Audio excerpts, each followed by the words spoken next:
আসসালামু আলাইকুম। কি দেশবাসী দেখছেন এটা কি? এটা হলো মাস্ক।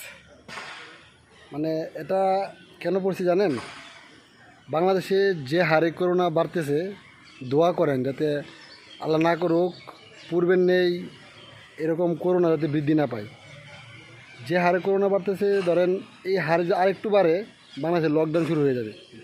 বাংলাদেশে প্রায় বিশেষ মহল স্থানে এই মাস্ক পরার বাধ্যতামূলক করে দিয়েছে, ঠিক আছে?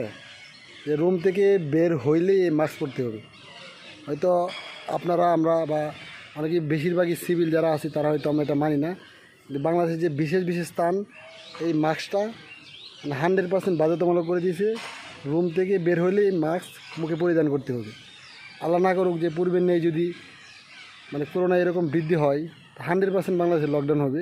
সবাই দোয়া করবে, নামাজ পড়ে যাতে মহান রব্বুল আলামিন আমাদেরকে এই করোনা সংক্রমণ থেকে তাতে মুক্তি দান করে, এইসব যাতে সমস্যা না হয়। বাংলাদেশে যে হারে করোনা বাড়তেছে, আর একটু যদি বাড়ে বা এরকম বাড়তে থাকে, 100% লকডাউন হবে, ঠিক আছে? তো এই সচেতন হন, যারা সিভিল আছেন এই মাস্কগুলো পরবেন। সালামু আলাইকুম।